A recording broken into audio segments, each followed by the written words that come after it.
sebutkan ayat-ayat dia, perbandingan dia. Yang kedua, kenapa saya pilih Islam tinggalkan Kristian, kenapa saya pilih masjid tinggalkan gereja, ialah saya tidak yakin dengan konsep Trinity itu sendiri bila saya belajar. Yang ketiga, tentang pengampunan dosa. Pengampunan dosa ni dilakukan oleh para padri. Lalu saya berdialog, saya tanya, kalau padri pula berdosa, siapa yang mengampunkan dosa dia? Kalau ayah saya berdosa, ayah bolehkah tanggung dosa saya? Itu pun ayah saya tak boleh jawab. Kalau takdir saya masuk dalam penjara sebab kesalahan, saya cakap dengan ayah saya, boleh tak ganti tempat saya masuk penjara? Dia tak mau. Ini di antara punca-punca dia. Saya dah tak pergi ke gereja. Kemudian saya terlibat dalam perdapatan dengan beberapa orang ustaz dan membaca buku-buku yang lain. Akhirnya saya menerima Islam. Dan saya nak beritahu, dalam gerakan misioneri Kristian di Malaysia ni ada 10 perkara, 10 perkara yang menyebabkan mereka berjaya. Daripada 10 perkara ni saya nak ambil yang sangat penting, yang lain tu saya sentuh pada kemudian, pada kesimpulan nanti. Di antaranya ialah mereka telah memperkenalkan sistem 5S. Sistem 5S ni dah berjaya. Yang pertama adalah melalui S yang pertama, sport, sukan. Kita melihat sukan di Malaysia. Kalau sukan yang melibatkan muslimat, sukan apa yang dalam keadaan berpakaian tapi telanjang? Sukan renang. Ada di kalangan anak-anak orang Islam yang masuk dalam sukan ini. Sangat mengaibkan kita sebagai seorang Islam, anak kita yang beragama Islam terlibat dalam sukan renang. Sedangkan jelas dalam firman Allah dalam surah An-Nur ayat 30-31 kewajipan memakai tudung. Qul lil mu'minat yaghdudna min absarihim yahfazna furujahunna wa liyadribna bikhumurihinna ala julubihinna. Itu jelas dalam Al-Quran.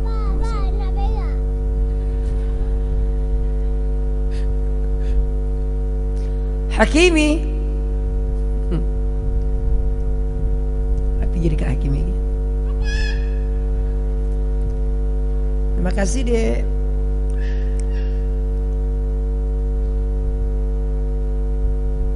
Umi dia kursus kerja kementerian, bahasa kena bawa. Ya, okey, pergi. S yang pertama telah berjaya. Sukan yang digemari ramai hari ini ialah apa? Bola sepak.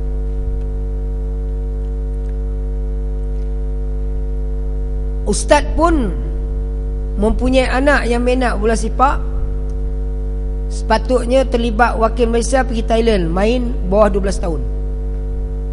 Saya pergi di Stadium Salam ketika Malaysia lawan dengan Chelsea ke apa, tak ingat dah. Berapa ramai yang tak sembahyang. Saya hampar surat khabar, adalah yang sembahyang lah surau sempit. Saya pun jadi imam, Allahu Akbar. Orang di belakang semua ikut, dan ada yang kenal dengan ustaz. Jadi maknanya adalah sedikit usaha nak tunjuk sembahyang di stadium tu, walaupun main kena sembahyang. Ada juga yang kita duduk bersama dengan dia, tengok dengan couple masing-masing. Adik, Assalamualaikum, Waalaikumsalam. Datang dari mana? Datang dari Melaka. Dah sembahyang maghrib belum? Belum bang, dia kata. Tapi niat musafir, kata dia. Ada juga macam tu. Sport ni, sukan ni bukan tak boleh-boleh, tapi melalaikan dan ada unsur-unsur yang melanggar syariat. Contoh, yang beri sokongan dalam sukan bola sepak, yang terlibat, yang banyak memberi dana juga adalah melalui sistem apa? Banyak unsur-unsur perjudian.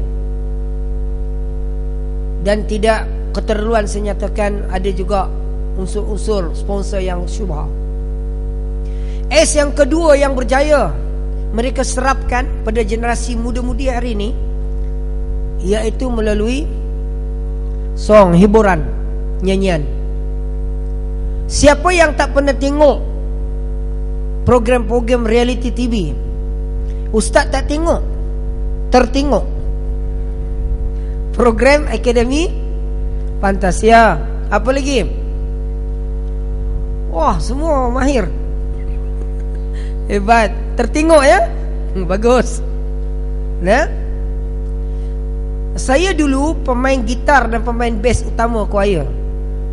Jadi di antara lagu-lagu yang dimainkan dulu adalah lagu Scorpion. Tu zaman-zaman dulu lah. Itu sebab Ustaz tak heran bila Ustaz Zaidrus kata dia belum main gitar. Tak apa, mendangkan Ustaz dah hafiz Quran, tak nak sentuh dia gitar tu. Tu zaman jahiliah dulu. Nah, ini sistem. Tu sebab kita di gereja dulu tiada lagu-lagu kerohanian, choir dan sebagainya, menyebabkan audien ada yang menangis. Ya, hiburan ini tak salah juga, tapi jangan ada unsur-unsur yang melalaikan pemujaan selain daripada Allah. Yang ketiga, apa lagi? Yang ketiga adalah seks bebas. Apabila kita melihat hari ini mereka-mereka yang terlanjur, pasangan muda-mudi, mereka pergi hotel budget, lepas tu mengandung. Ada kes yang kita pernah selesaikan. Ada seorang gadis ni berkenalan dengan orang yang bukan agama Islam, cinta punya pasal, dia berpura-pura nak masuk Islam, nak menzahirkan kecintaan dia, akhirnya mengandung. Lalu laki-laki ni tadi dia kata, bila kamu berada dalam agama Islam, kesalahan kamu begini-gini, tapi dalam agama saya tak ada benda ni. Tengok, berhati-hati ya. Ini pun telah berjaya. Lepas tu S yang keempat, steam, dadah. Ni pun telah berjaya. Tu sebab kadang-kadang ada di kalangan pelajar, ibu bapa pelajar ustaz yang menghantar ke sekolah tafiz, dia merayu. Dia kata, ustaz, tolong terima anak saya ni ustaz, sudah berjinak-jinak isap gam, dia kata. Dalam hati saya tak ada kain baik-baik nak dihantar ke tafiz, yang dah mulai isap gam pula nak dihantar. Dan benda-benda ni ada di mana-mana. Saya pergi ceramah di Perak, dalam kawasan Kuala Kangsar. Kalian melibatkan kemaksiatan ni begini. Di hadapan saya masuk kedai 7-Eleven, seorang laki-laki ni penyar rambut pergi dekat kaunter, dia beli tin beer. Ya? Dia beli. Saya tegur dia, kata dia Islam, kata Islam. Kenapa kamu beli ni Arab? Suka-suka, dia kata. Mana boleh suka-suka. Saya cakap dengan dia di kaunter tu, budak tu pakai tudung, kata jangan benarkan dia beli. Dia tengok saya hujung rambut, hujung kaki, kata ustaz kah? Kata tak kira ustaz. Kata ustaz, benda ni haram. Akhirnya dia salam, cium tangan saya, terima kasih bang kerana menegur saya. Tengok, dia bersedia terima teguran. Jadi bila dah minum benda yang memabukkan, jadi khayal. Akhir kesudahan dia, S yang terakhir adalah stroke. Stroke ni akal tak berfungsi. Bila akal tak berfungsi bermakna minda dia jadi tak betul.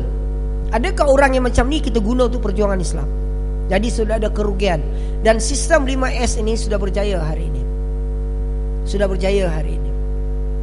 Itu sebab saya nak ceritakan kepada adik-adik sekalian tentang 10 resolusi dibentikkan Rom di Itali, bila mana suatu ketika Parlimen Britain telah bermesyuarat bagaimana nak melemahkan umat Islam sedunia, khususnya generasi muda-mudi Islam. 10 mereka putuskan dalam protokol Zionis. Itu yang saya tulis dalam buku ni. Adik-adik boleh dapatkan buku ni RM10 saja. Sinopsis tentang perbandingan agama, dan apa yang Ustaz nyatakan ada dalam buku ni sebagai bahan kita untuk cakap. Di antara 10 resolusi tersebut, yang pertama sekali ialah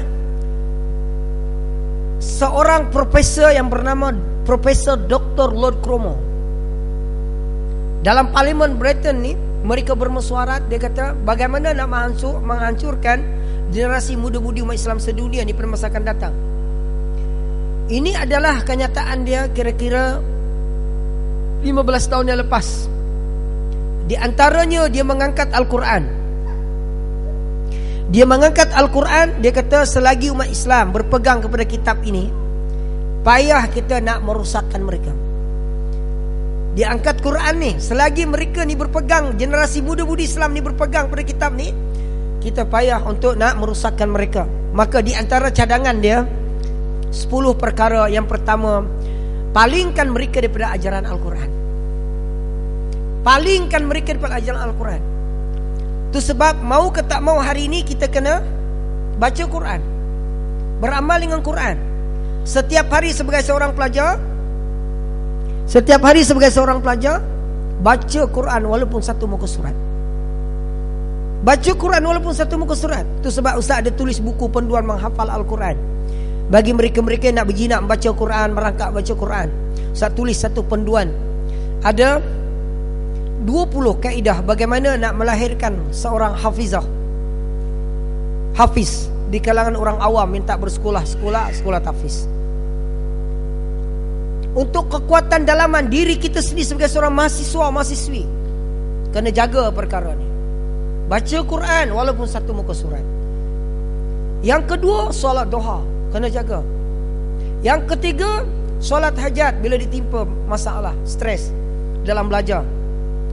Ini di antara tips-tips untuk bagaimana kita nak menguatkan diri kita. Ya, Ustaz tak nak tumpu sangat dalam bab perbandingan agama ni. Barangkali belum masa lagi. Untuk maklumat, untuk asas boleh dapatkan buku Ustaz. Tapi yang pentingnya hasil ialah dalam program macam ni ialah kekuatan dalaman kita. Anda akan datang, akan berada dalam medan masyarakat, keluar daripada universiti ini, akan keluar ke medan masyarakat sebagai pekerja swasta, pekerja kerajaan, sebagai seorang mungkin bekerja terlibat dengan NGO. Pertama sekali kena ada kekuatan dalaman. Di antara menguatkan diri kita, jangan tinggal Quran, baca Quran, solat duha, solat hajat, qiyamul lail. Ini adalah di antara kekuatan-kekuatan dalaman kita kena jaga. Kalau mampu lagi, puasa Isnin dan Khamis, bergaul dengan para alim ulama, program keagamaan kena ikut, usrah dan tamrin kena jaga. Sebab kita semua ni tidak ada guru mursyid yang membimbing kita. Kita tidak ada guru mursyid yang membimbing kita. Ada beza di antara murabbi, mursyid, ya, mursyid, murabbi, apa lagi? Mudarris, muallim. Dia ada beza dia. Untuk muallim mungkin boleh nak mencari guru yang murabbi mungkin ada, tapi nak membimbing guru yang mursyid susah nak cari. Guru mursyid ni dia tengok cara kita berjalan pun dia tahu dah apa masalah kita.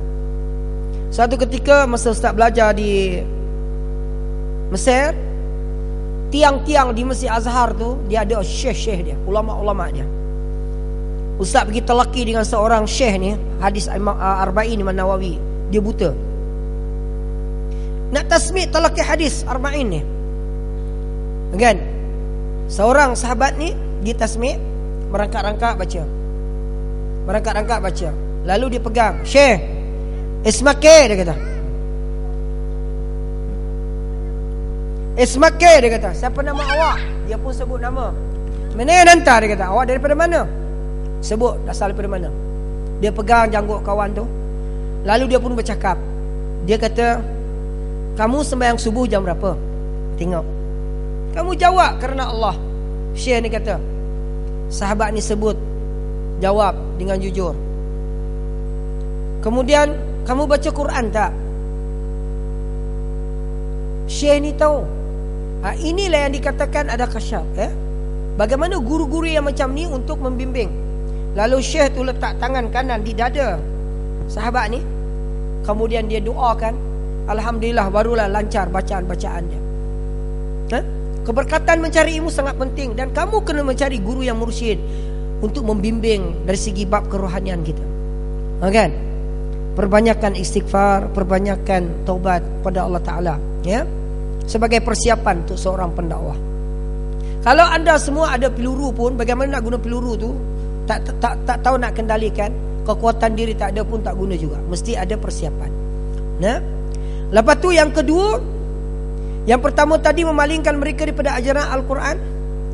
Yang kedua ialah perkenalkan sistem pendidikan barat di negara-negara umat Islam. Sekarang ni ada kecenderungan belajar disebut sebagai sekular dengan agama, Islamic study dengan bukan Islamic study. Jadi sudah semestinya anda yang belajar bukan pengajian Islam. Tidakkah saya mengajar engineering, belajar engineering ustaz, accountant ni bukan Islam? Itu Islam. Ramai di kalangan tokoh-tokoh ulama-ulama Islam zaman silam. Siapa dia Ibnu Battutah? Siapa dia Ibnu Sina? Siapa dia Imam Khawarizmi? Ini mereka ni kena adalah ahli falsafah, gulungan matematik, pakar dalam pelayaran, pakar dalam perubatan, tapi hafaz Quran 30 susu, hafaz hadis, jaga amal, jaga iman takwa. Ni di kalangan ulama-ulama mursyid. Siapa dia Rabiatul Adawiyah, seorang waliullah di kalangan muslimat. Sejarah-sejarah mereka ni kita kena belajar untuk kekuatan diri kita, ya. Muslimin muslimat yang dirahmati Allah Subhanahu wa taala, kita tengok sedikit berkenaan dengan program kerja-kerja dakwah kita di pendalaman Sabah, ya.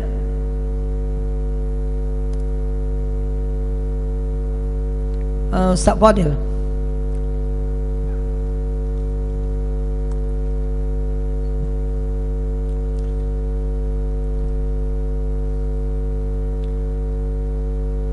tak apa, itu biarkan. Itu yang daripada tadi kita apa, tengok-tengok je, ya. Berkenaan dengan strategi, macam strategi kita nak berdakwah. Setelah kita mempunyai kekuatan tadi, amal kita jaga, kita ada kekuatan untuk diri kita sendiri, bertemu dengan orang-orang yang bukan Islam, teman-teman dan sebagainya. Ada beberapa strategi kita untuk bersama dengan mereka. Yang pertama sekali ialah jangan lupa ta'aruf. Ini ada pertanyaan tadi. Yang pertama sekali ta'aruf. Sebelum tayangkan yang mungkin di Sabah, kerja-kerja dakwah di Sabah, kita tengok slide dulu sebelum saya sebut, sebab ni ada kaitan dengan slide yang Ustaz tayangkan.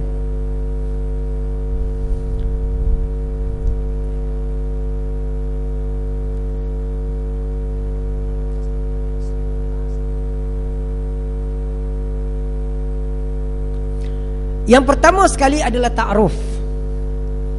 Kita berkenalan dengan mad'u kita, ya. Baik, ini saya nak minta sukarela 2 orang daripada muslimin untuk pergi depan sekejap. Saya nak 2 orang sukarela. Boleh? Beri kerjasama. Sukarela, Syekh hantar baju hitam dengan sebelah dia. Nanti 2 orang. Di antara sunnah Nabi sallallahu alaihi wasallam berdakwah ialah ta'aruf. Mari sini ustaz. Pagi ustaz hari ni. Okey, anda di sini, sahabat ni di sini. Mereka ni kedua-duanya mendaftar di Uniza ke Koza, Uniza. Kedua-duanya sebelum ni tak kenal pun. Akhirnya duduk sama, Ustaz, boleh tak buat satu babak untuk ta'aruf? Nah, jadi anta yang memulakan dulu, dia yang anta nak kenal dengan dia. Baik, mulakan Ustaz, wadah. Sila, jangan malu.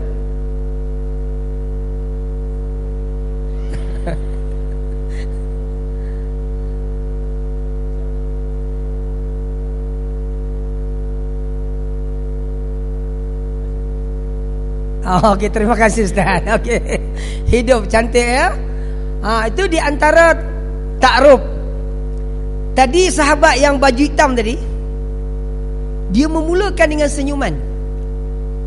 Senyuman sebelum dia memberi salam. Senyum tu sedekah. Jadi ustaz tadi tu dia memberi salam, dia memberi lontarkan senyuman kepada kawan dia sebelum memberi salam. Bayangkan kalau dia memberi salam, Assalamualaikum. Kawan tu akan lari. Silat-silat salam pun dia takkan jawab. Yang kedua, selepas memberi salam, dia tanya nama. Ambil kos apa, aliran apa, bidang apa. Itu mula perkenalan. Lepas tu, setelah dia ambil nama, beri salam, ambil nama, mungkin kalau dia ada handphone, mintakan nombor handphone, email ke. Itu adalah ta'aruf peringkat pertama. Setelah kita mengetahui nama orang tu, duduk di mana, ada nombor telefon dia, barulah kita kepada peringkat kedua, iaitu ta'awun. Kalau kita dapat membantu dia, berinteraksi dengan dia, jadikan dia sebagai kawan, itu peringkat yang pertama. Jadi untuk berkenalan dengan orang yang bukan Islam ni, pertama sekali ta'aruf, berkenalan dengan baik. Itu yang pertama. Yang kedua,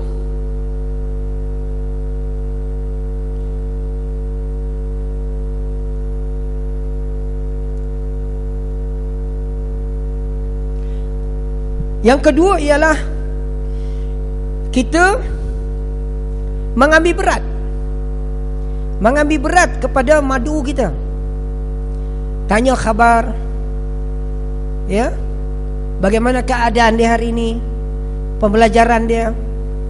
Ustaz ingat masa Ustaz berada di UK, kita belajar di Mesir, belanja sendiri. Ustaz kerja di satu ladang Markisah, ya. Dapat kalau rajin dapat dalam 70 pound sterling.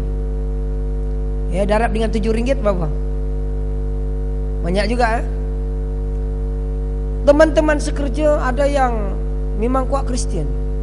Dia pergi ketuk pintu kita, good morning. Dia bagi buah, dia bagi kita risalah. Ya, dia mengambil berat. Jadi ini sangat penting bila kita mengambil berat. Saya minta sukarela di kalangan muslimat 2 orang tampil ke depan. Ya, boleh? Baik, siapa nama ni? Khalilah tadi boleh? Siapa seorang tadi? Syuhada. Sini dengan Khalilah datang ke depan. Okey, Khalilah mas ni. Tadi berkenalan. Sekarang kita nak tengok babak untuk mengambil berat.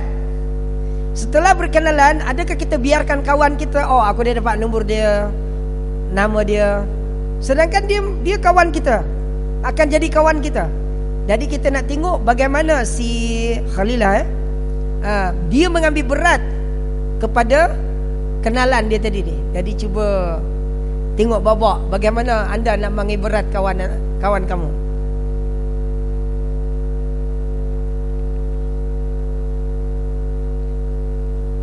Tapi jangan malu, jangan segan. Esok akan keluar di universiti, mungkin jadi pensyarah. Ada pelajar yang perlu diambil berat, yang lemah pelajarannya. Masa tu kamu dah jadi pensyarah dah, jadi ustazah dah. Ada pelajar-pelajar yang lemah dan sebagainya. Macam mana nak ambil berat ataupun biarkan dia tersisih? Okey, cuba.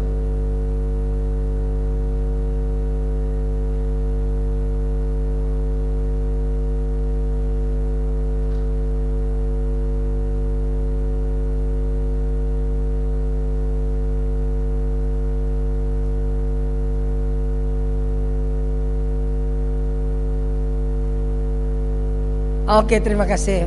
Ya. Dia tanya dah makan ke belum? Dah makan nasi dagang ke belum? Cumanya last tadi cantik komunikasi tu, okey, senyum sama-sama. Perkataan tu adalah perkataan yang mengambil berat. Semua yang akhir tu dia tak peluk kawan dia tadi. Ya. Tapi peluk ni berhati-hati. Ada pelukan yang berjangkit. Kalau orang tu kena batuk TB, tak payah peluk lah. Kena H1N1 kan. Jadi maknanya ikram, mengambil berat. Macam mana pelajaran hari ni? Sihat ke? Kan? Sebab sejarah ni berlaku kepada baginda Rasulullah SAW, seorang Yahudi di Madinah. Dia ni buta. Seorang Yahudi di Madinah ni, dia buta, dia miskin. Kemudian dia tak tahu itu Nabi. Dia datang kepada peminta sedekah miskin di Madinah ni. Dia ni orang Yahudi. Nabi datang kepada dia, bawa air, bawa roti. Nabi cecahkan roti tu pada air tersebut, beri makan kepada Yahudi ni. Sumbat dalam mulut dia, dia kunyah lembut, kena air. Lalu Yahudi ni berkata-kata. Dia kata, kamu pernah dengar tak nama Muhammad? Kamu jangan ikut cakap dia. Dia ni gila ni. Dia mengaku sebagai Nabi. Dia ni tak bagus. Semua dia runtarkan cacian ke atas baginda Rasulullah SAW. Lama benda tu berlaku. Kemudian setelah baginda Rasulullah SAW wafat, Sayyidina Abu Bakar As-Siddiq radhiyallahu anhu menjadi khalifah. Lalu Sayyidina Abu Bakar tanya kepada Aisyah. Sayyidatina Aisyah radhiyallahu anha adalah anak dia dan isteri baginda Rasulullah SAW. Dia kata, ya Aisyah, engkau lihat abah ni, ayah ni, apa lagi agak-agak sunnah Nabi sallallahu alaihi wasallam yang aku tak buat ni, ya Aisyah. Dia minta pandangan dengan anak dia. Kata Sayyidatina Aisyah, alhamdulillah ayah dah jadi khalifah, menyambung kerja-kerja Nabi sallallahu alaihi wasallam, menyambung kerja dakwah Nabi sallallahu alaihi wasallam. Tapi aku melihat ayah kurang dalam satu benda, dalam bab ikram. Dalam bab ikram, seperti mana Nabi buat. Di mana ada seorang Yahudi ni diceritakan, aku melihat Nabi minta aku satu minuman susu dan roti. Dia sering memberi makan kepada Yahudi yang buta, yang miskin di sudut. Lalu Sayyidina Abu Bakar pun pergi mencari Yahudi ni. Dia pergi cari, dia ambil roti, dia ambil susu. Tapi cara tak kena. Dia ambil roti tersebut yang keras ni, dia sumbakkan mulut Yahudi yang buta miskin ni. Lalu dia mulut dia tak berkunyah.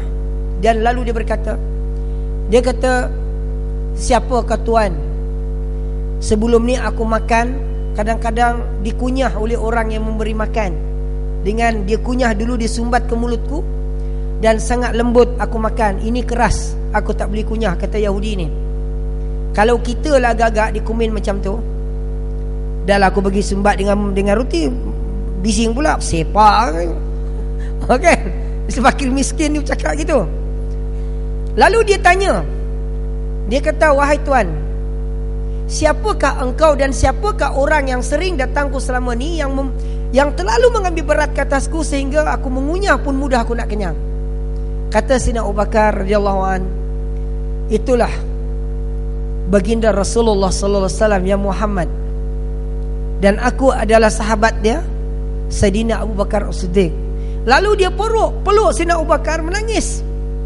Itukah Rasulullah? Itukah yang bernama Muhammad yang selama ni mengambil berat ikram ke atasku? Dia dah wafat dah. Menitis air mata dia memeluk. Dan engkau adalah pengganti dia, Amirul Mukminin, khalifah yang pertama. Dia peluk Sayyidina Abu Bakar. Dia mengucap dua kalimah syahadah di hadapan sahabat Nabi dengan berkat ikram Rasulullah SAW. Ini muslim-muslimat sekalian. Suatu ketika ada rumah seorang pastor dalam daerah di kawasan saya. Rumah dia terbakar. Alhamdulillah, kebetulan saya berada di kawasan tersebut. Saya orang pertama. Dan nak cari orang Islam yang nak pergi ziarah memang payahlah. Saya datang pergi ziarah dia, bawa sumbangan dan sebagainya, ikram dia. Rumah hangus habis. Peluk padri tu, kan, salam dengan dia. Saya tak kata apa-apa pun. Dengan berkat kunjungan dan ikram tersebut, saya dipahamkan oleh adik saya, anak dia berhasrat untuk memeluk agama Islam. Di sini sebenarnya kekuatan mereka. Pertama sekali ta'aruf, mengambil berat. Kemudian yang ketiga yang kita boleh buat ialah memberi bahan-bahan kepada mereka. Bahan-bahan yang berbentuk membuka minda mereka kepada Islam. Itu yang saya kata buku ustaz ni, asbab buku ni ramai yang membaca dan terbuka minda. 2 hari lepas ustaz tengah berdebat dengan, bukan berdebat, dia nak berdebat dengan ustaz. Setakat ni ada 5 pastor masuk dalam ustaz punya blog untuk berdebat dalam bab perbandingan agama. termasuk seorang student daripada UPM ambil master. Dia orang Sarawak, orang Kristian. Jadi kita tidak buat provokasi, tidak. Mereka tengok dalam YouTube Ustaz punya blog dan banyak hujah-hujah diketengahkan. Jadi buku ni saya tulis sinopsis ringkasan supaya di kalangan mereka mendengar kuliah saya, membeli dan dapat bahan, dan barangkali boleh diputus dan disebarkan bahan ini untuk saudara-saudara kita yang mungkin sasaran dalam bab padu kita. Baik, setakat itu Ustaz nak akhir dulu. Saya buka persoalan kalau ada. Ya, ada persoalan?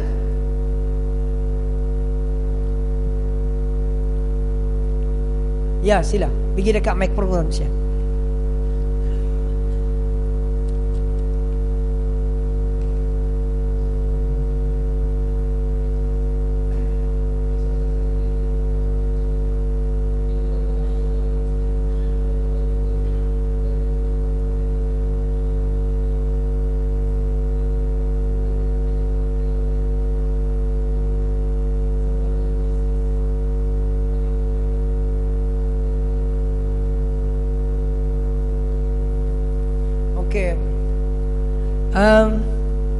Dalam pegangan dalam agama Kristian ni, seperti yang saya nyatakan tadi, dia ada perjanjian lama dan perjanjian baru. Kalau buku yang dipegang oleh mazhab Kristian Sabah daripada SIB, memang ada dalam bahasa Kadazan. Di antaranya ialah dalam Matius 2 ayat 6 sehingga ke 16, ya, yang menyatakan tentang Yesus ini adalah minta supaya Yesus ini sebagai mereka nak disembah, ya. Tapi kalau kebanyakan dalam kitab-kitab yang berbentuk Old Testament, ini saya nak bawa, kalau mereka membaca dengan tujuan menyamakan Islam. Contoh perkataan Allah dalam pasal Kejadian yang pertama, muka surat yang pertama, pada mulanya Allah menciptakan langit dan bumi. Sebenarnya perkataan Allah. Baik, lalu mereka gunakan hujah Allah bagi Islam dan Allah bagi orang Kristian sama saja. Sebab dalam kitab kami pun bagi menggunakan Allah. Jadi tak salah kamu masuk dalam agama saya Kristian. Dia kata begitu. Misalan dia kata gitu. Kita kena cakap balik, saya menyembah Allah yang Esa. Allah tidak bertempat, Allah tidak berbentuk, Allah ni mukhalafatul hawadis. Tapi pada masa yang sama, di kalangan mereka pergi ke gereja, dia menyembah pada patung Yesus, dia menyebut tentang Tuhan Bapa dan Tuhan Anak dan Roh Kudus. Bermakna kepahaman mereka kepada Allah berbeza dengan pahaman kita. Baik, ayat yang kedua dalam Bible yang saya nak sebut, yang kemungkinan kita akan terjerat, ayat yang ke-9 dalam pasal yang sama, tapi pergi jauh-jauh, menggunakan perkataan beriman. Menggunakan perkataan beriman. Ayat yang ke-9 muka surat yang pertama dalam pasal Kejadian ataupun Genesis. Berfirmanlah Allah. Berfirmanlah Allah. Berfirman, perkataan firman. Hendaklah segala air yang di bawah langit berkumpul pada satu tempat sehingga kelihatan yang kering. Perkataan firman ada di dalam Bible ini. Maka dia kata, sama juga kamu Islam. Allah Subhanahu wa taala berfirman dalam Al-Quran. Biasa kita sebutkan, sudah ada dalam kitab kami. Kenapa kamu larang kami nak guna? Maknanya sama agama kita. Tidak. Ini yang ditentang oleh para ulama tentang pahaman pluralisme agama. Nak menyamakan agama lain, ya, dengan agama Islam. Baik. Perkataan yang lain yang kita boleh sebut, mungkin dia akan sebut perkataan dosa. Kalau kata perkataan seperti firman Allah, dosa, pahala, akhirat, syurga, neraka, kiblat, ini kalau perkataan spesifik khusus bagi orang Islam, mereka nak pakai. Sudah lama benda ni berlaku. Kami di Sabah sudah berpuluh-puluh tahun menggunakan Bible yang ada bersih gini. Kita tengok perkataan dosa ada dalam Kejadian 2:3, muka surat 3 ayat yang ketiga. Manusia jatuh ke lembah dosa. Sudah ada perkataan dosa. Nah, perkataan dosa sudah ada di dalam Bible. Kemudian kita tengok lagi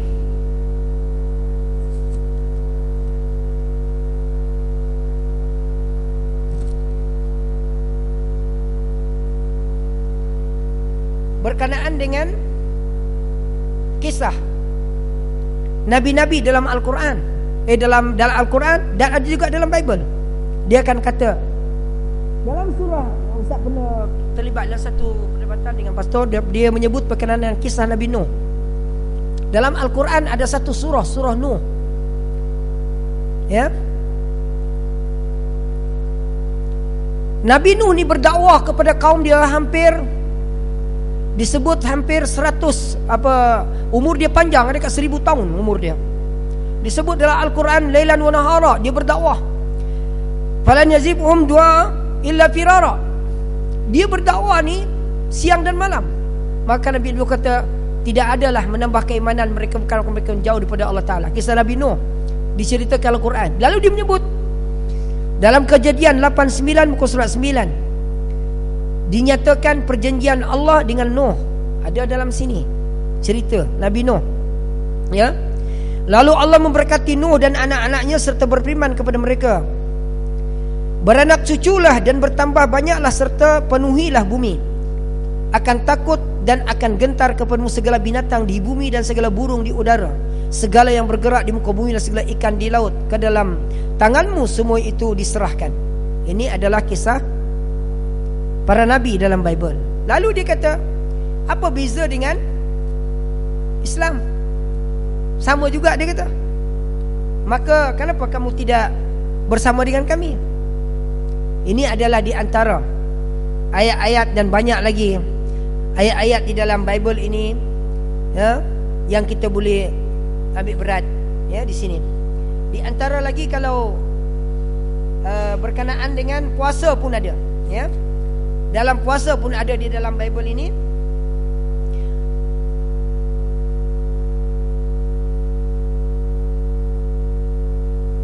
Kemudian berkenaan dengan taubat.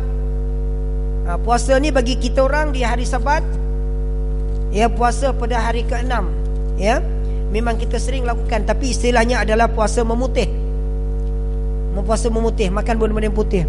Perkataan korban, berkorban ada juga tapi tidak diamalkan. Antaranya dalam pasal Ulangan 12 muka surat 239. Ya.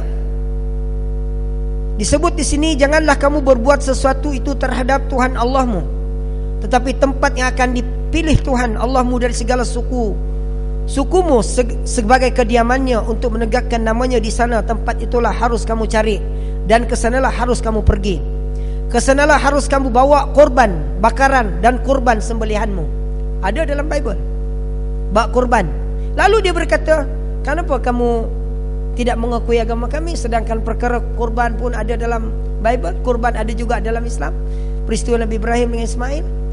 Maka kita kena sebut cara yang dinyatakan dalam Bible sebenarnya mereka tak amal. Dan sebab itulah kalau ada di kalangan mereka yang berdebat dengan kita, sebenarnya mereka sendiri tidak beramal dengan apa yang ada di dalam Bible. Larangan tentang menyembah berhala ada dalam Bible. Kita lihat dalam Ulangan 16-17, ya, muka surat 249. Hukuman mati untuk penyembah berhala ada. Dinyatakan di sini, apabila di tangan-tanganmu itu salah satu tempatnya diberikan kepadamu oleh Tuhan Allahmu, ada terdapat seorang laki-laki dan perempuan yang melakukan apa yang jahat di mata Tuhan dan Allahmu dengan melangkahi perjanjiannya dan yang pergi beribadah kepada Allah lain dan sujud menyembah kepadanya atau kepada matahari ataupun bulan atau segenap tentera langit, hal telah kularang tersebut. Ini ada. Mana menyembah selain pada Allah, menyembah berhala, kularang disebut di dalam kitab tersebut dalam muka surat 245 ulangan 16, 17 dan ayat yang kedua. Ini di antara banyak lagi benda-benda yang kita boleh cari dalam Bible ini untuk kita boleh berinteraksi dengan mereka. Itu sebab apa yang Ustaz nyatakan, sebenarnya ramai masyarakat Kristian di Malaysia hari ini, mereka datang ke gereja, mereka sembahyang, mereka sendiri pun tidak memahami isi kandungan ajaran dalam Bible. Itu sebab bila kita bawa ayat-ayat ni kepada mereka, ada di kalangan mereka yang buka minda balik. Oh, macam tu, sepatutnya kami macam ini, kan? Sepatutnya kami menyembah, mencari Allah yang sebenar, tapi sebaliknya.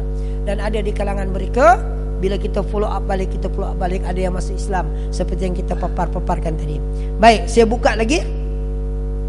Persoalan kalau ada, sebelum kita nak mengimbas sedikit berkenaan dengan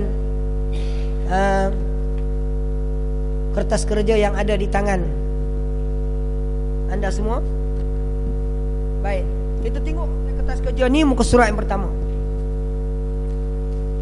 Mengapa saya memilih masjid tinggalkan gereja?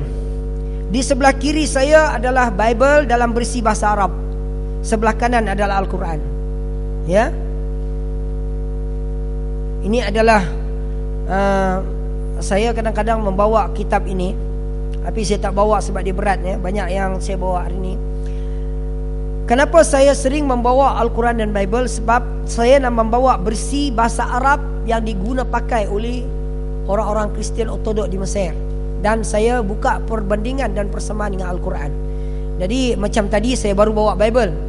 Mungkin lepas ni adik boleh rujuk dalam kalau yang melibatkan puasa, ada dalam surah Al-Baqarah ayat 183. Ya ayyuhalladzina amanu kutiba alaikumusiyam kama kutiba alal ladzina min qablikum la'allakum tattaqun. Tu ayat dalam bab puasa, kan? Kalau yang melibatkan dosa pahala yang merupakan taubat, ya ayyuhalladzina amanu tubu ilallah. Banyak ayat Al-Quran. Kalau boleh libatkan ayat Al-Quran ni, anda semua boleh baca dan boleh cari, ya. Tak sempat kita nak hurai dalam ni. Baik, seterusnya, mengapa saya memilih masjid tinggalkan gereja? Yang pertama sekali, Islam adalah agama yang benar. Ayat yang saya baca mula tadi, wa may yabtaghi ghairal islami dina fala yuqbala minhu wa huwa fil akhirati minal khasirin. Itu surah Al-Imran ayat 85, ya. Kemudian ia mengandungi 3 aspek ajaran utama, iaitu akidah, syariat dan akhlak.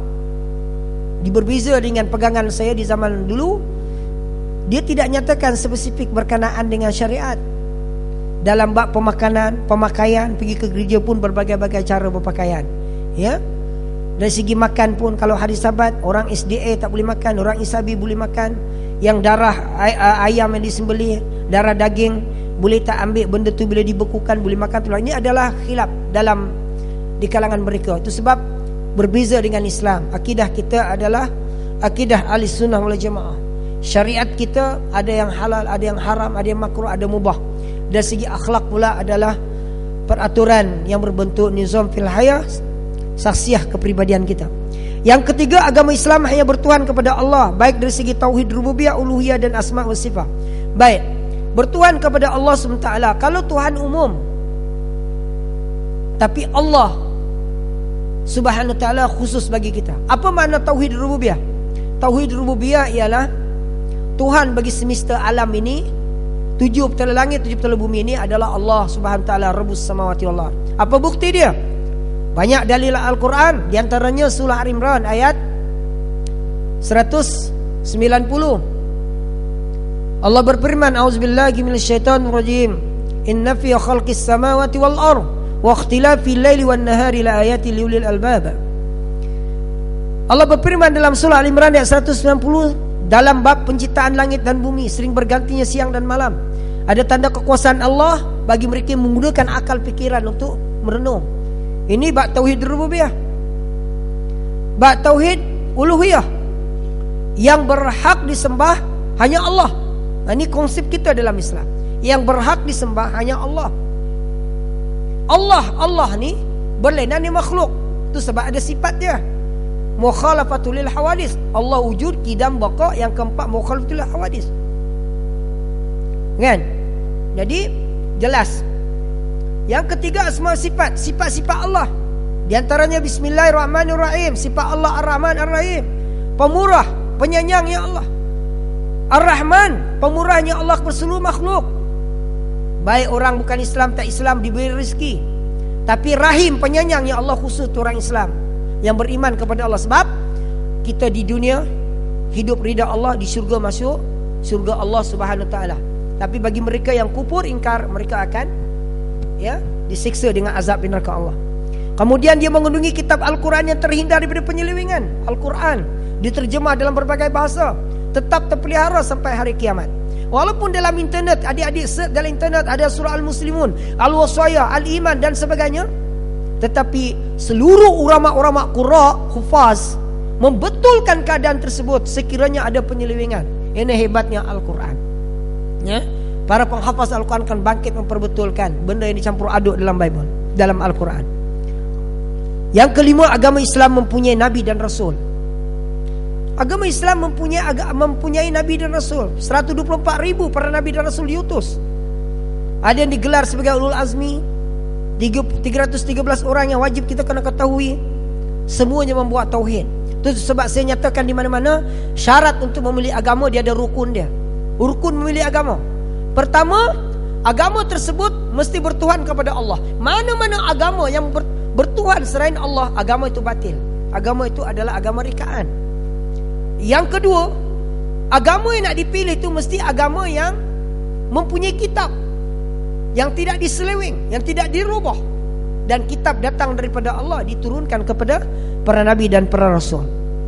Yang keenam, selain dari agama Islam adalah agama yang batil. Sebab apa tadi? Akidah dia tak betul. Yang ketujuh, saya sendiri hilang keyakinan tentang konsep Trinity, Tuhan Bapa, Tuhan Anak dan Roh Kudus. Yang ke-8, hilang keyakinan tentang Bible itu sendiri yang dicetak berbagai versi. Yang ke-9, menemui kebenaran Al-Quran. Ini pengkajian saya. Dan yang akhir sekali, hidayah daripada Allah Subhanahu Wa Taala. Muka surat seterusnya kita lihat Al-Quran dan Bible. Ya. Kalau adik ada kesempatan pergi di Sabah, pergi dekat satu tempat Center Point, boleh dapatkan Bible di tingkat 3, boleh beli. Ada satu tempat shopping center di Kota Kinabalu, nama dia Center Point. Kalau pergi dekat Kuala Lumpur, pergi di Putrajaya, cari satu kedai buku, anda boleh dapatkan bersih Bible tersebut. Tujuan untuk kalau kita nak buat kajian. Ya, berapa minit lagi Ustaz? Okey. Kemudian kita melihat seterusnya sinopsis perbandingan agama. Perbahasan tentang isu perbandingan agama masa kini amat penting agar setiap penganutnya mengetahui tentang pegangan setiap pengamal dari pelbagai agama supaya mereka hormat menghormati antara satu sama lain. Oleh yang demikian, pendedahan melalui seminar dan forum dan comparative religion sangat penting. Itu sebab adik-adik bersyukur kerana Allah pilih anda berada dalam suasana begini. Apa tujuan untuk belajar tentang agama lain? Supaya kita dapat memahami asas dan kita ada hujah, kita ada maklumat. Contoh ayat-ayat yang saya sebut tadi tentang firman Tuhan dalam berkenaan dengan pahala, berkenaan dengan firman, berkenaan kalimah Allah. Orang lain takkan dengar, takkan tahu. Jadi anda sudah ada maklumat. Dalam firman Tuhan dalam Kejadian, perkataan Allah ada dalam Kejadian ayat yang pertama, muka surat yang pertama. Ayatnya berbunyi begini. Pada mulanya Allah menciptakan langit dan bumi. Langit dan bumi tidak berbentuk dan ruh Allah melayang-layang di atas permukaan air. Anda baca benda ni kepada madu dakwah yang beragama Kristian, kenapa kamu tidak beriman tentang konsep Allah yang Esa? Sedangkan ayat ni tak menyebut tentang konsep Trinity. Sudah ada modal. Ini perlunya anda mempelajari. Okey. Baik. Bukan untuk mencari kesalahan. Kita tidak bermusuh dengan mana-mana agama. Kita hormati artikel 11 keluar 1 perlembagaan. Ya, tidak ada. Tetapi pada masa yang sama, objektif kita ialah yang pertama, agama. Ada dua bahagian agama, iaitu agama wahyu dan agama wad'i. Mengetahui setiap agama dianuti pelbagai masyarakat, mendapat ilmu tentang agama atau kepahaman yang dipegangi oleh mereka dan bukan hanya ikut-ikutan. Nah, jadi kalau anda mendengar kuliah perbandingan agama di kalangan ustaz-ustaz, macam ustaz sendiri pun belajar ilmu perbandingan agama. Sebenarnya dia pun belajar. Ya, saya berinteraksi dengan ustaz tadi, dia belajar di Instania. Tapi bagaimana nak implementkan, bagaimana nak praktikkan ilmu yang kita ada? Melalui seminar macam ni lah. Kita sebut ayat Al-Quran, kita sebut ayat dalam Bible, buat perbandingan di mana kekurangan yang ada dalam Bible tersebut, di mana Al-Quran menguatkan hujah, Kan? Baik. Mendapat ilmu tentang agama yang dipegangi dan bukan ikut-ikutan. Kalau kita belajar tentang ilmu Islam sendiri pun, Ustaz ada menulis satu kitab. Saya sampaikan seminar ini, seminar akidah. Akidah mana yang satu mengenali pahaman-pahaman dalam Islam. Akidah Ahlussunnah wal Jamaah, pahaman Syiah, pahaman Jabariyah, Qadariyah, Mu'tazilah, pahaman Khawarij dan pahaman Wahabi. Ini saya sampaikan kertas kerja ini kepada student Maktab Perguruan Islam Bandar Baru Bangi, di Bangi, untuk bakal-bakal ustaz-ustazah. Akidah Ahlussunnah wal Jamaah itu macam mana sebenarnya? Siapa pelopor dia? Kan? Pahaman Syiah ni apa? Jangan terpengaruh. Tu sebab bila ustaz bentangkan benda ni adalah fakta-fakta penting yang perlu kita kena belajar. Tu sebab jangan jadi ikut-ikut. Berada dalam Islam, ya saya berada Islam. Mak ayah Islam, saya mak saya Islam. Kan? Memang Islam keturunan, maafkan saya Ustaz. Memang Islam keturunan. Ya saya Islam asal Ustaz. Tapi akidah Ahlussunnah wal Jamaah tu apa? Siapa pelopor dia? Akidah yang macam ni macam mana pula? Pahaman Jabariyah ni apa? Mu'tazilah ni apa? Oh, jadi tercengang. Yang dia tahu sembahyang, puasa, zakat, haji. Kalau macam ni bahayalah. Kan? Tidak berturut ilmu. Kemudian membezakan mana agama wahyu dan agama bukan wahyu. Jadi agama Islam adalah agama wahyu. Ada Nabi dan para Rasul. Tapi agama lain adalah ciptaan kepada pengasas itu sendiri. Yang banyak melakukan penyelewengan dalam Bible ini adalah pendeta-pendeta, rahib-rahib di Rom, di Itali. Banyak menulis setelah kematian Yesus. Mereka telah mengarang kitab mencampur adukkan petikan-petikan dalam Bible. Itu sebab bersih-bersih yang berbagai. Baik. Firman Allah Subhanahu wa taala dalam Al-Quranul Karim yang saya sebut tadi dalam surah Al-Imran. Jelas. A'udzubillahi minasyaitonir rajim. Wa may yabtaghi ghairal islami dina fala yuqbala minhu wa huwa fil akhirati minal khasirin. Shadaqallahul azim. Dan sesiapa yang mencari agama selain agama Islam, maka agama itu tidak diterima. Dan ia pada hari kiamat termasuk di kalangan golongan yang rugi. Jelas. Jadi kalau orang-orang yang bukan Islam berada dalam agama mereka, kesian. Ya, agama itu ditolak sebab agama yang tidak diterima. Walaupun kita tidak boleh tentang pahaman. Itu sebab itu keyakinan mereka hidayah daripada Allah. Nabi SAW bersabda, kullu maulidin yuladu alal fitrah fabauhu yahudaniyah aw nasraniyah aw jasaniyah. Rawahu Imam Muslim.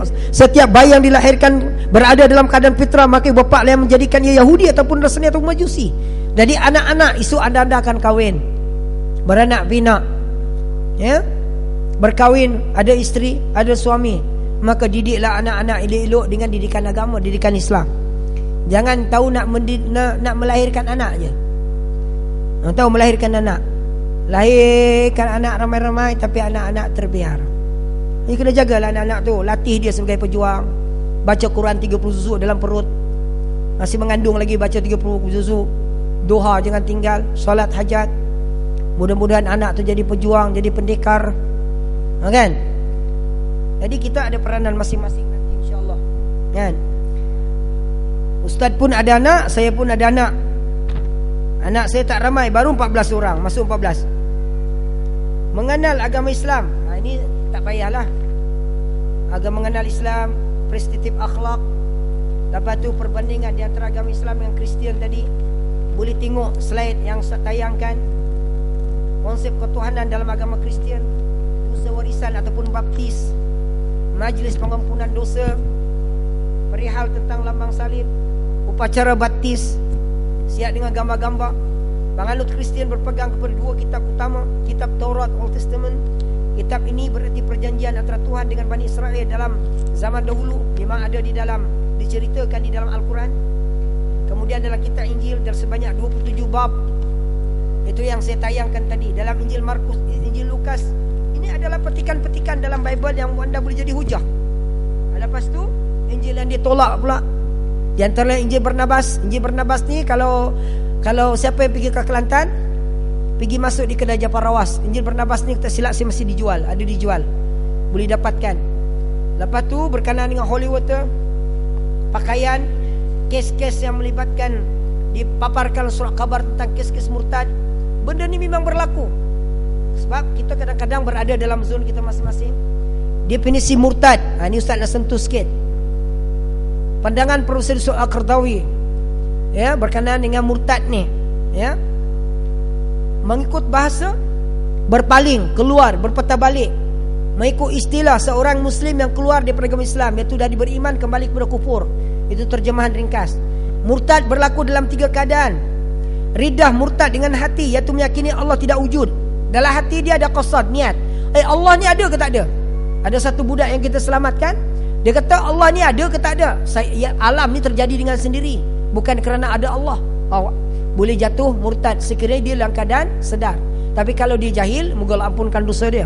Ridah dengan perbuatan, contoh melakukan upacara penyembahan agama lain, pergi dekat tokong, buat macam ni, agama Sing, kalungkan, pergi dekat upacara mereka, berhadapan dengan Tuan Siva, Tuan Wisnu dan Tuan Brahman, pergi dekat gereja, kemudian sembah patung Yesus. Itu perbuatan-perbuatan yang menyebabkan boleh jatuh murtad, melainkan dipaksa. Ada kes yang kita selamatkan, ayah dia kuat Kristian, dia masuk Islam, seorang perempuan ni, kemudian diikat tangan dia, disuruh pergi ke gereja, sembah balik. Itu lain. Itu sebab Nabi sebut tidak berdosa umat dalam 3 keadaan: kerana terpaksa, terlupa dan tertidur. Kan? Ridah dengan perkataan, contoh hukum hudud ni, ya, tidak ada dalam Al-Quran. Kalau hukum hudud dilaksanakan di Malaysia, ramailah orang mati sebab potong tangan. Kalau dia bercakap terjahil, maka dia ampunkan dosa. Tapi kalau saja nak bercakap kerana memperlekeh agama sendiri, boleh jadi murtad. Ini pandangan Profesor Yusuf Al-Qaradawi, ya. Dan yang paling penting, yang akhir sekali, samping gambar-gambar kes-kes yang saya nak sebut di sini juga, ialah selepas statistik tu, strategi musuh Islam. Ini anda akan ambil berat sikit. Di antaranya ialah mengedarkan air holy water berlambang salib dan mempunyai gambar Siti Maryam. Ini berlaku di sekitar Ampang. Dia ambil air cup, air yang bentuk cawan tu ada lambang, kemudian dia ambil pula kurma, diedar di surau-surau masjid sekitar Lembah Kelang ketika bulan Ramadan. Merangkap gulungan generasi muda dengan datang ke gereja untuk menerima wang sumbangan. Kes 2010. Ada di kalangan mereka yang pergi dekat zakat, tak dapat prosedur zakat. Ini memang ada lah. Dia pergi kat PPZ di Selangor, akhirnya tak dapat duit zakat, dan tu tak dapat, pergi gereja di Kajang, dapat duit. Pergi zakat di Seremban, last kali tak dapat zakat hari tu juga, dia pergi gereja di Seremban. Kita di gereja dulu biasa je, siapa minta tolong kita bagi, tak kira agama apa. Ini konsep dalam agama Kristian. So, agama Kristian ni agama perdamaian, agama membantu, kan? Tapi jangan pula kita salahkan mereka. Kalau kita menyalahkan, kalau ada di kalangan orang-orang Islam murtad, kita salahkan bangsa lain, kita salahkan orang Kristian, tak boleh. Di antaranya kesalahan kita sendiri, lemah iman, amal tak kuat, kan? Kemudian menggunakan risalah yang berbentuk buku kanak-kanak, diedarkan di sekolah-sekolah. Ini banyak berlaku. Menjual produk yang mengandungi bahan yang diharamkan Islam. Menggunakan kitab Bible dalam versi Melayu, diletakkan di hotel-hotel. Ustaz barangkali biasa pergi hotel-hotel 5 bintang, di Hotel Hilton, hotel apa-apa di 5 bintang. Kalau di Sabah tu banyak, ya, diletak, ya. Menggunakan sistem perundangan seperti artikel 11 kurungan 11 satu perlembagaan kebebasan beragama. Ini kita sebut kepada Pramufti. Artikel 11 kurungan 1A itu kebebasan beragama, di hujung tu kena tambah kebebasan beragama bagi orang bukan Islam. Orang Islam tak boleh bebas. Menjual melahirkan mubalik di kalangan orang Melayu. Ini apa yang berlaku kepada Padri Benyamin yang telah murtadkan 3,000 lebih. Tuan-tuan boleh search dalam internet. Padri Benyamin, dia ni pernah belajar di Pondok Pasir Tumbuh di Kelantan, pernah pergi Darus Syifa, mak dan ayah bawa dia pergi di Singapura, mendapat pendidikan missioner di Singapura. Akhirnya dia pernah khutbah di mana-mana, sampai sekarang tak kena tangkap. Kita minta supaya kerajaan ambil peranan untuk membendung kes ni. Dia cerita dalam ceramah dia pernah murtadkan seorang hamba Allah ni yang kuat sembahyang di satu surau di Johor. Saya sepatutnya berdebat dengan dia di Islamic Information Center di Kuching, tapi ketika itu dia khutbah di gereja di Bario, dia tak datang pun. 1,600 orang datang, dia tak datang. Itu sebab dia latih, dia mendapat pendidikan missioner di Singapura. Dia baca ayat Quran, Masya Allah, lancar. Ini jadi masalah. Kemudian mengadakan seminar dan roadshow bagi mendesak kerajaan mengikut golongan murtad, mengiktiraf golongan murtad. Ini yang berlaku sekarang ni. Menggoda gadis dan pemuda Islam untuk bercinta dan berkahwin dengan mereka. Lepas tu, yang terakhir adalah beberapa cadangan yang Ustaz cadangkan melalui Kertas Kerja ni, di mana anda juga akan keluar daripada universiti. Mungkin anda minat dalam politik, akhirnya menang pilihan raya, berada di parlimen mengubal dasar. Ada di kalangan anda jadi pensyarah nanti, ada di kalangan anda jadi peguam, engineer, doktor, guru, berbagai lapangan anda bila keluar dari universiti. Tolong ambil peranan dalam perkara ini. Sebagai akhir, cadangan Ustaz yang pertama, pihak kerajaan yang memerintah hendak memikirkan pengubalan undang-undang murtad, berteraskan Al-Quran dan Sunnah seperti jalankan di zaman Rasulullah SAW. Inilah yang ke negeri Kelantan war-warkan enakmen jinnah syariah, digubal pada 1993 sampai sekarang nak dibentang di parlimen. Yang jadi heran, segelintir orang Islam tak menyokong draft perlembagaan dalam enakmen ini. Ustaz pergi ceramah di Brunei, Ustaz pergi di Universiti Islam Brunei Darussalam bersultankan seorang pemerintah yang adil, yang amanah. Dia telah menggazetkan jinnah syariah di Brunei. Dia tak sebut sangat hudud tapi berjaya. Penduduk di Brunei lebih kurang 1.3 juta. Di Brunei hasil dia kaya dengan minyak. Panggil 10% di kalangan mereka yang bukan Islam duduk. Sultan beri penerangan. Dia telah menurunkan gambar-gambar isteri-isteri dia yang tidak pakai tudung. Kesan daripada melaksanakan jinnah syariah di Brunei, bawa pakar-pakar rujuk dia, mufti dia, di mana mereka telah pernah datang ke Kelantan tu rujuk enakmen ini. Para mufti dia, pegawai-pegawai agama dia pernah datang ke Kelantan kira-kira beberapa tahun yang lepas. Akhirnya Allah nugerahkan minyak, pelantar minyak yang 40 tahun tak pernah habis. Subhanallah, anugerah daripada Allah. Nah, menubuhkan pusat pemulihan akidah terhadap mereka murtad. Di negara Malaysia ni mana ada satu pusat pemulihan. Itu sebab saya pernah hantar proposal kepada kerajaan, Perdana Menteri ketika datang ke Sabah. Bagi satu tanah dalam beberapa hektar, dirikan College Islam, dirikan Universiti Islam. Di situ ada ekonomi Islam, ada universiti, sistem perdagangan, penternakan, pertanian cara Islam. Ada sekolah rendah, ada sekolah menengah. Kumpulkan di kalangan bangsa Melayu, orang India, Kadazan, Dusun, Iban, Dayak, orang asli duduk di situ. Bina satu perkampungan Islam Madani seperti yang dirintis oleh baginda Rasulullah SAW. Dulu Arkam ada. Di antara contoh, walau Arkam diharamkan, mereka telah berjaya minda ukhuwah. Bagaimana isteri-isteri arwah Ustaz Asy'ari boleh makan satu talam. Saya bukan pakai Arkam, tapi saya cinta kepada cara wakil yang dibawa, walaupun aurat Muhammadiyah itu telah diharamkan. Dia telah berjaya menyatukan isteri-isteri dia 4 orang makan satu talam, tak ada bergaduh. Anak-anak dia Masya Allah, ada peguam, ada engineer. Sekarang ni rupa kok lah. Dia berjaya menghilangkan kicap yang kita guna. Hari ni kita guna kicap kipas halal, kadang-kadang kita tak tahu dicuri ataupun diceplak. Walaupun halal tu logo JAKIM. Mi dia berjaya keluarkan kilang dia. Hari ni mana ada. Kerajaan kena main peranan benda ni, kan?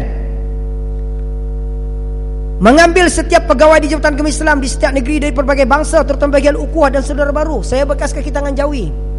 Saya pernah cadangkan perkara ini supaya di unit dakwah dia ada pendakwah di kalangan orang Cina, ada pendakwah di kalangan orang asli, ada pendakwah di kalangan Iban, ada pendakwah di kalangan orang Dusun Kadazan, ada pendakwah di kalangan orang Serani, ada pendakwah di kalangan orang Melayu.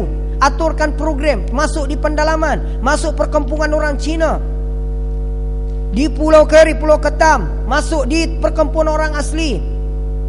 Di negeri di Kelantan kita masuk di Gua Musang. Kalau di Negeri Sembilan kita masuk di Serting Hulu, di Alu Gajah.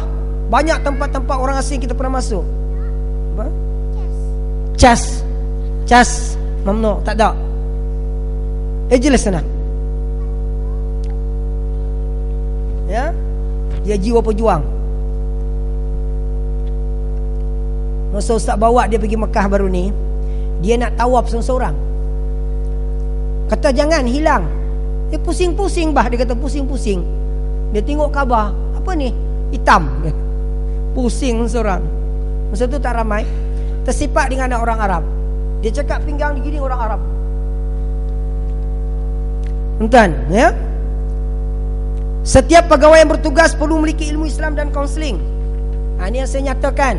Datang saudara-saudara baru, dia berurusan pula dengan ustazah-ustaz. Saudara-saudara baru berurusan di kaunter Jabatan Agama.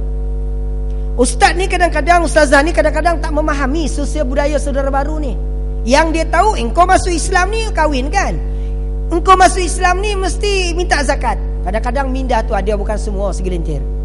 Datanglah saudara baru pergi pejabat agama. Assalamualaikum ustaz, ustazah. Waalaikumsalam. Apa tujuan datang Jabatan Agama ni? Nak mohon zakat ustaz. Baru nak mohon zakat ustaz. Ustazah pun masuk bilik, keluarkan borang zakat. Tulis makcik, tulis kak bang, tulis. Ingatkan dandan tu dapat RM100. Rupa-rupanya baru nak isi borang. Ada lagi syarat-syarat dia. Ada fail pula, kena buka fail pula. Tengok pula syarat-syarat dia. Dah ada isi semua, sign, hantar bagi kat kaunter. Ditanya balik, ustazah, bila gagak saya dapat duit zakat? Oh, kita kena selidik dulu, bukan hari ni dapat zakat ni. Tunggu nanti kita akan panggil. Ada nombor telefon tak kat situ? Tanya pula ada nombor telefon. Kawan tu pun menunggu-nunggulah. Tak ada jawapan. Last sekali datang ke pejabat agama balik, tanya pasal permohonan zakat. Assalamualaikum ustazah. Duit zakat yang saya pohon dulu tu macam mana gagak ustazah? Saya susah. Ustaz tu pun garuk kepala. Kamu memohon dulu dengan siapa? Dah isi borang ke belum? Dah, kata orang ni. Dah.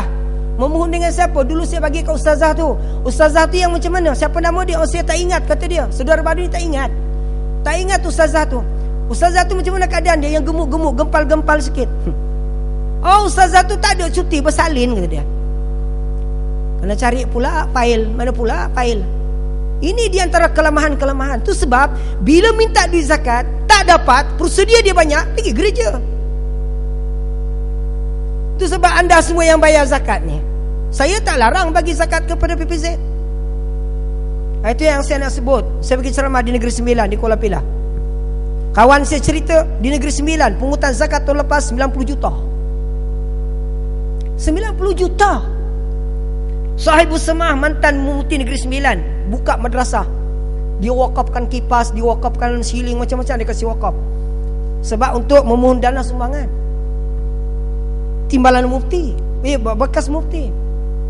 Inilah keadaan kita.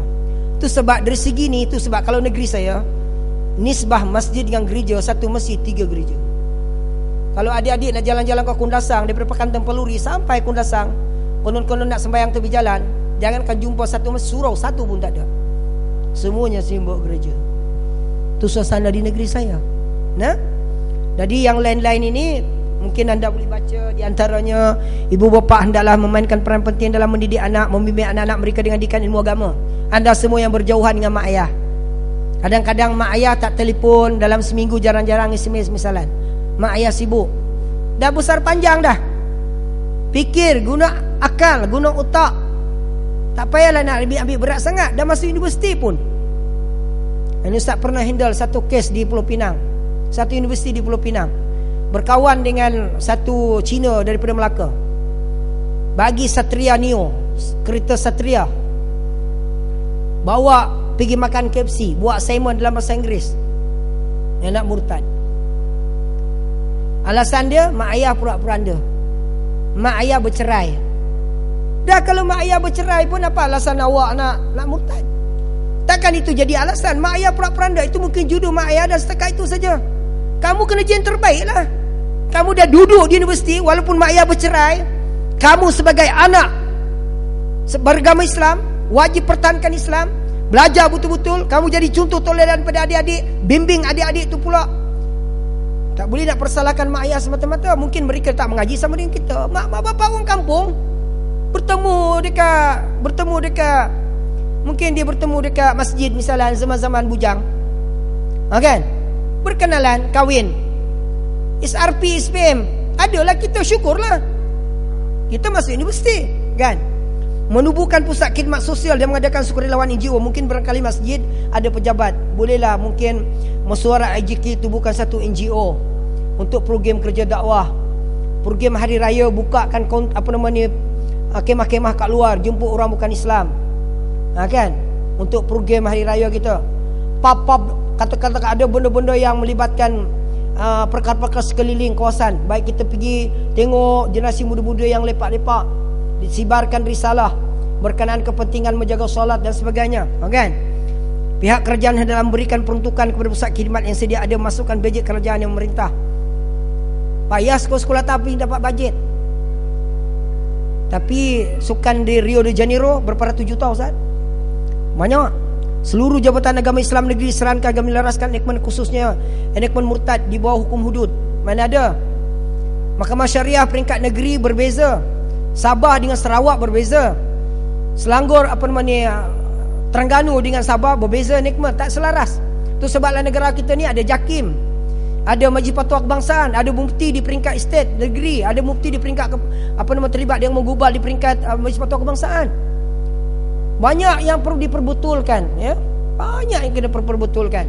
Dalam isu kalimah Allah saja, ulama-ulama bertelagah berikan pandangan.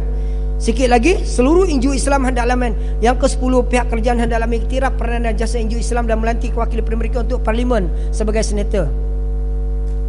Alhamdulillah, dalam program himpunan sejuta umat di Stadium Shah Alam, Ustaz salah seorang yang berucap bersama dengan para mufti wakil-wakil NGO seluruh negara. Ustaz pernah syarankan, saya kata kerajaan yang memerintah hari ini kena mengambil salah seorang wakil pada NGO yang ada ni, saya sebut seperti ABIM, Perkim dan banyak lagi NGO di Malaysia, kena ambil salah seorang duduk sebagai senator. Alhamdulillah, Profesor Madia, Dr. Ustaz Ashraf Wazdi Dasuki sebagai Presiden ABIM, timbalan dia Ustaz Dr. Yusri, kawan saya dapat forum dengan beliau, menjadi senator dalam kerajaan. Kita ucapkan tahniah. Jadi apa yang kita sampai itu adalah hasil dia, Ustaz, kan? Adalah hasil dia. Inilah di antara perkara-perkara yang ada dalam kertas kerja Ustaz, yang walaupun adik-adik sekalian baru berada di Zazah Sarjana Muda, tapi Ustaz harap buka minda. Peranan anda, peranan kita sangat besar, dan persediaan kita, kena masa kita sangat sedikit, ya. Banyak masa kita yang mungkin terbuang. Jadi ambil inisiatif untuk mempelajari khazanah mutiara-mutiara ilmu, perbandingan agama, mantapkan akidah kita, mantapkan syariat kita, mantapkan fiqh kita, mantapkan tasawuf kita, ya, baca Quran, jaga amal kita, jaga disiplin sebagai seorang pelajar, belajar betul-betul, bukan cukup makan saja. Muhammad Sufi mamnu'. Itulah di antara yang Ustaz nak sampaikan. Mudah-mudahan ada kebaikannya. Jadi kepada mereka yang nakkan buku Ustaz nanti ni, sebelum saya nak bagi ke Ustaz, buku yang merah ni perbandingan agama tadi, mungkin boleh ada manfaatnya. Di belakang tu gambar-gambar kerja dakwah kita RM10. Dan buku ni pun sangat penting, ya. Akidah ni pun RM10. Kemudian di samping buku faraid, Ustaz cakap bab faraid juga, ada seminar bab faraid, hibah, wakaf, untuk khususnya di kalangan muslim muslimat yang hadir, ya. Saya pergi ceramah dekat Bing Negara, ya. Dalam 15 tahun yang lepas 52 bilion wang ringgit Malaysia tidak dituntut di Bing Negara. Jadi kepada tuan-tuan yang mempunyai akaun dalam bank, dalam tabungan haji, dalam bank Islam, dalam Mahabank, CIMB Bank, bank-bank, segala bank-bank tersimpan, pastikan mengetahui tentang wakaf, hibah, sedekah, infak. Ustaz ada tulis satu buku tu dengan 2-3 orang panel penulis berkenaan dengan sipir mudah untuk memahami hukum faraid. Jangan sampai ada di kalangan kita yang duduk rumah banglo besar, kita mempunyai tanah, akhirnya menjadi fitnah, jadi pergaduhan anak beranak bila kita dah tak ada. Satu kes di Kampung Baru ni sebagai last. Siapa yang pernah pergi Kuala Lumpur, di masjid Kampung Baru ada 2 tanah lot sebelah hospital tu. Sampai hari ni tak selesai masalah tuntutan. Sampai hari ni sering berganti menteri wilayah, tak pernah selesai-selesai nak bangunkan bangunan-bangunan tinggi di Kampung Baru kerana pertindihan dalam sistem pemilikan tanah. Ada 2 lot pemilik di sebelum ni, zaman Raja Nongcek, ya, ada 45 pemilik tanah.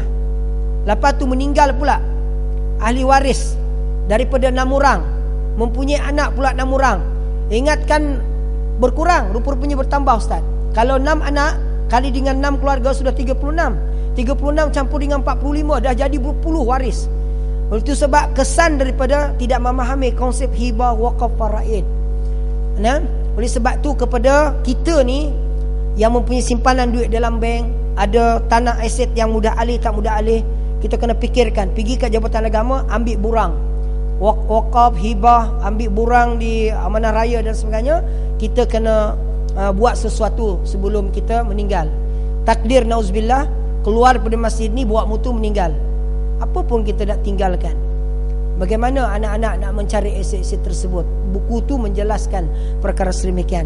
Dan ini mudah-mudahan ya, Ustaz juga sediakan flyers, adik-adik boleh tengok kerja-kerja dakwah tu. Mudah-mudahan ada nombor telefon dan sistem Ustaz pun ada, motor Ustaz pun ada. Kepada mereka yang berminat untuk join dalam program-program dakwah masa akan datang, khususnya cuti panjang, kita ada program dakwah bergerak di pendalaman. Jadi mungkin barangkali ada kelapangan, boleh join sama insya-Allah. Nah, yang baik itu datang daripada Allah, yang kurang kalau Ustaz sendiri. Wabillahi taufiq wal hidayah. Assalamualaikum warahmatullahi taala wabarakatuh. Saya serahkan kepada Ustaz mikrofon tu ni, dan sebelum tu kita ambil masa sikitlah 1 minit untuk zikir munajat. Sama-sama kita pejam mata, istighfar banyak-banyak insya-Allah. Abu akhir okey, sila Ustaz. Okey.